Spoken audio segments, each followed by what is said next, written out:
Hey there guys, how's it going for today? In this video we're having a bit of a discussion about why it is that 38 is about the right number of lands to run in your deck. Alrighty, so we're here to discuss why 38, that specific number, or at least roughly that specific number, is about the right number of lands you should run in your EDH decks. Now, again, I'm not talking about CDH because that's a completely different kettle of fish and whatnot. I'm talking about regular, EDH, and yes, again, there are some decks that, yes, sure, you run less lands than that, and again, there are decks that you run a lot more lands than that, but on average, most decks are going to run 38. And why is that? Why have we all sort of seemingly converged on that number?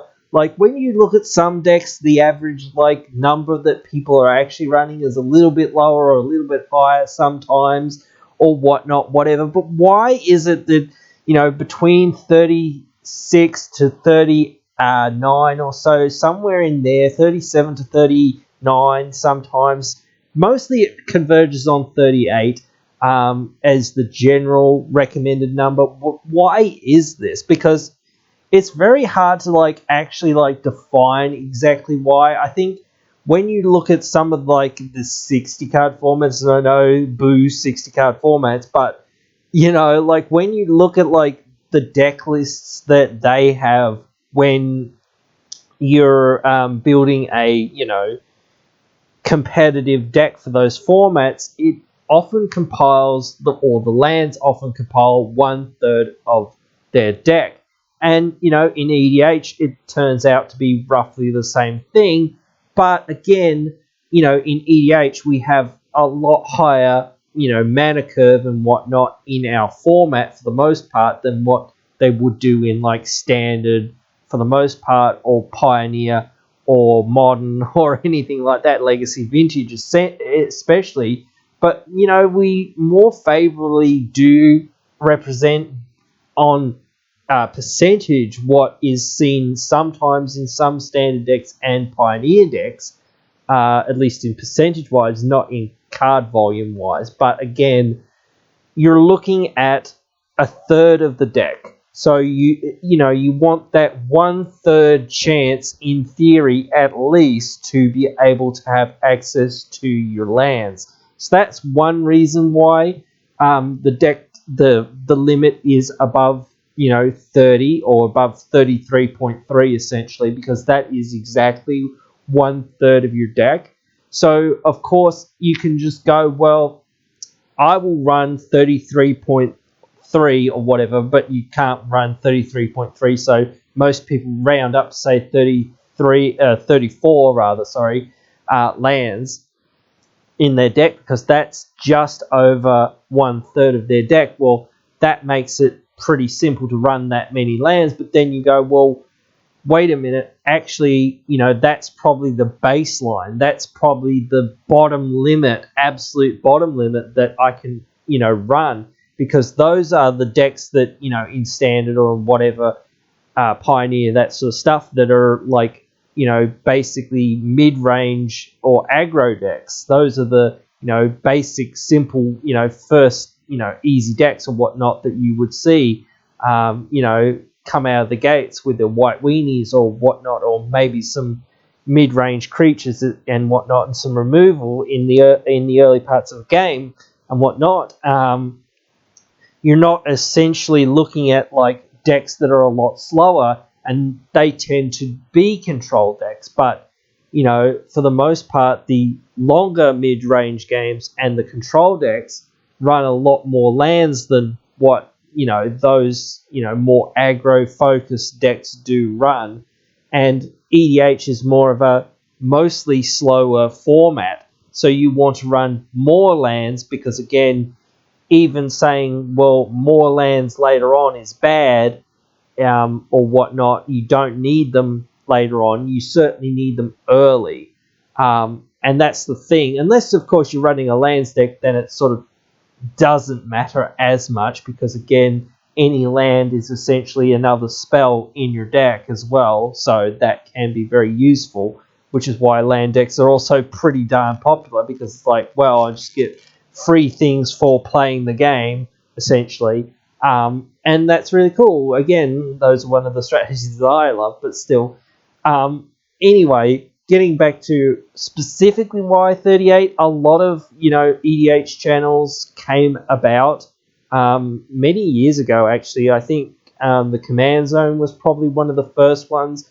I think they came out with saying, 38 was roughly the right number, or somewhere in that range between 37 to 39 was about right. I don't know exactly why they picked that specific number, but I think that since they picked that specific number, that number sort of sticked. And it is probably a very good number to go with anyway. And I even said this in my deck building tips or whatnot video that I did a while back, that you should run about 38 lands, or just over 1/3 of your deck. But again, it's sort of hard to exactly pinpoint exactly why this number works out and why it is and whatnot. But again, it's just one of those things that just seems to work out really well, because again, you even saying, yes, I can get flooded sometimes, but very rarely. With having, more lands, it's not going to happen that much. And even if you do, I find that, having those mana available to you early on is really useful, because at least you didn't miss your land drops. At least you're able to play a land per turn and whatnot, and keep casting your spells and whatnot, that sort of thing. As long as you've got spells to cast, if you're just drawing lands, that's a little bit annoying and a little bit boring, but still, at least you are able to, play cards once you actually do draw the action and whatnot. So, again, it doesn't happen very much, but again, it does happen.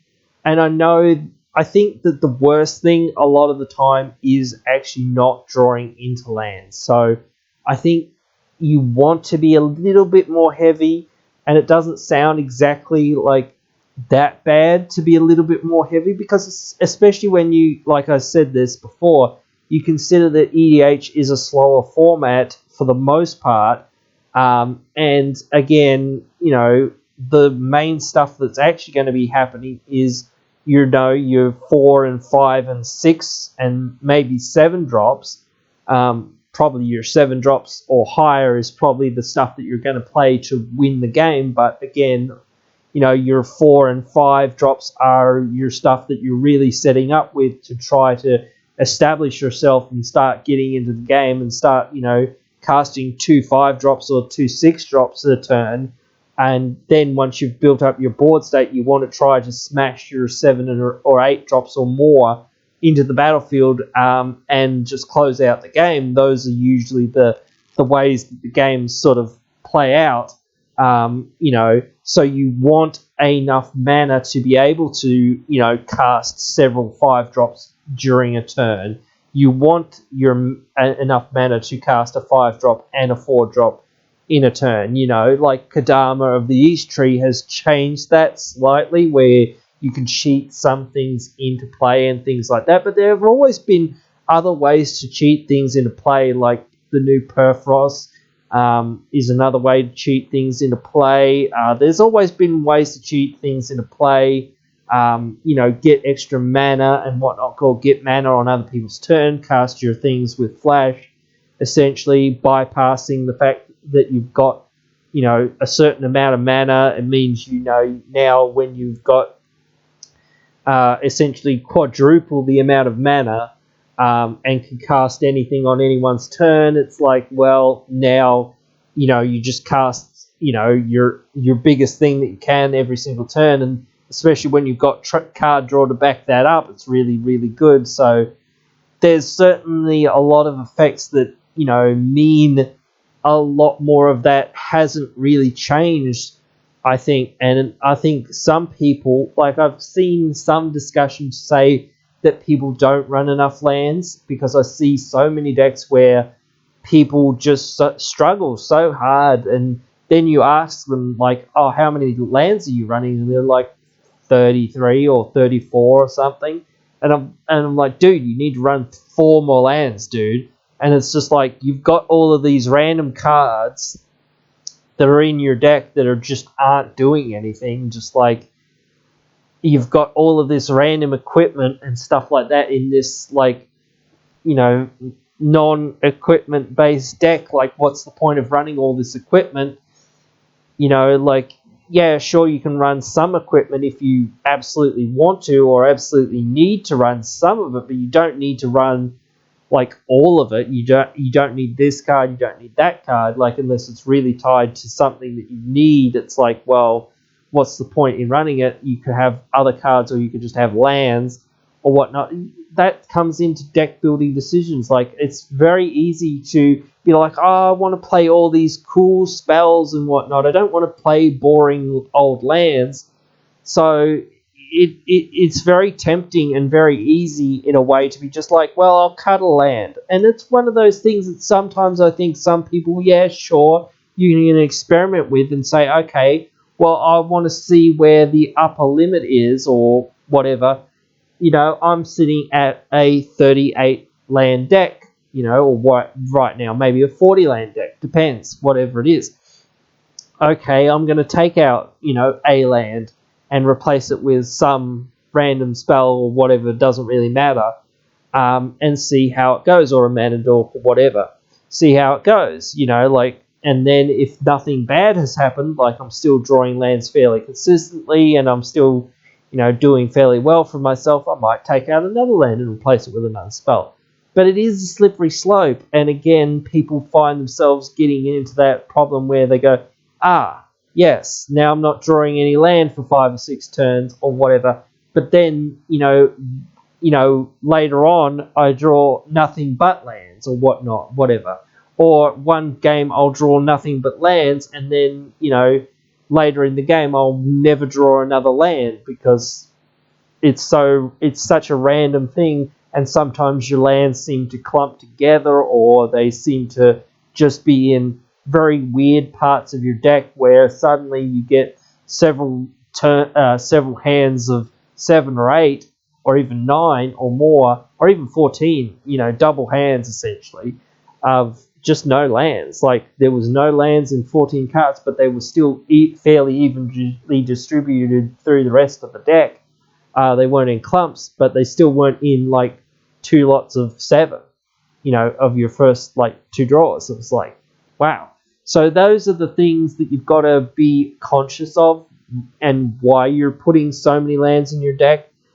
So that's why another reason, like, the number's a little bit higher than what you would think it would be, being like just about a third or roughly over a third of your deck.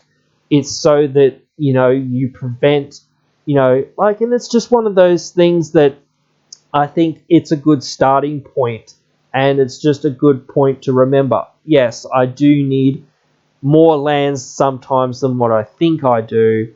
So it's one of those things where, okay, that's my at least starting point to go, okay, I'll see how it goes from this point, and, later on, down the track when I'm a bit more experienced of a player, or I, pick up a lot, and I mean a lot of very cheap, and I mean very cheap in the sense of mana-wise, not money-wise, mana rocks, especially 0 mana rocks, or 1 mana rocks that are, very efficient or hyper efficient in what they do, getting you going on those early turns and whatnot, that I can start to trim down on some of these lands. Or I know that this deck, its highest, CMC card is, or mana value card is 4, and there's only 1 copy of that 4 card, and my commander's 3,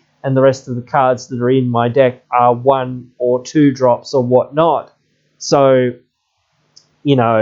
I know that I can shave a fair few lands out of this deck, but still I wouldn't want to go be down below a certain number, because again, later game, yeah, sure, I don't want to draw as many of those lands, because once I'm set up with enough mana and I am just casting all these 1 and 2 drops or whatnot, I don't really need that much mana anymore, but it's just being able to draw a certain number in your opening hands and whatnot, have that level of consistency in the early game to be able to draw enough lands to play your spells that you need to get ahead, start playing the game and whatnot. And this is the thing, as sort of said about mana dorks and things like that, things that are sort of temporary mana or mana rocks.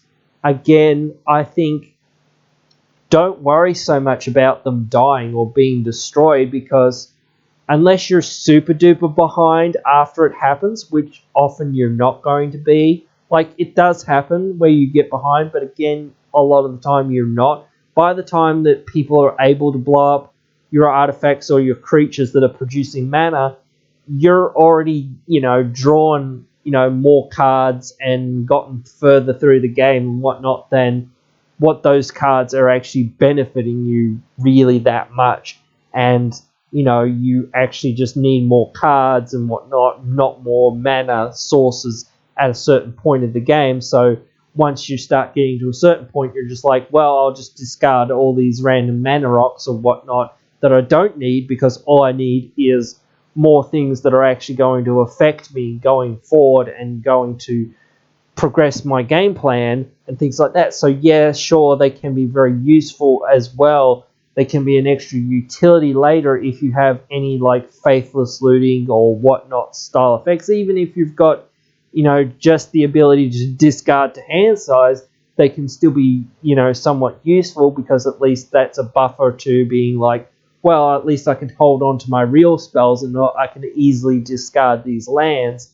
I don't have to think about that. It's just like I maybe need one of them at most so I can play a land next turn, but that will be about it. Like I still have a lot of mana on the field, so I don't really need that much, more mana currently, but I still want to play one land per turn, especially if you've got a landfall-centric style deck. But then again, if you've got a landfall-centric style deck, maybe you don't want to discard too many lands, but if you've got the reanimation or the effects that allow you to play lands from your graveyard, maybe you just don't care and you're just like, well, it doesn't really matter.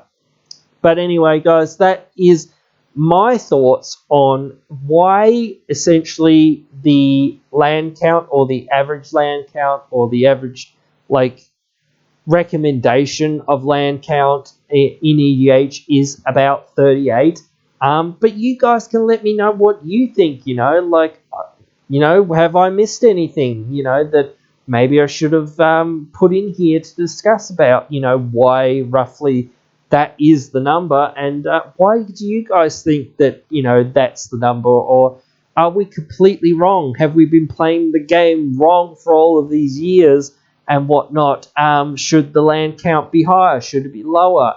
Why should it be? And again, I have said that in landfall decks it should be higher, and perhaps if you've got a lower CMC or mana value deck, it should be lower and whatnot. And if you're certainly CDH, it's completely different, but I'm not going to talk about that. But anyway, guys, you can let me know all your thoughts. Write them down there in the comments below. Be sure to try to respond to all of them. Really enjoy interacting with you guys in the comments. You guys are great. Thanks for all the support. Yeah, and I'll see you right down there in the comments below. Hey, you've just finished watching one of our videos. A bunch of other videos are popping up on your screen now for you to check out, so why not check them out?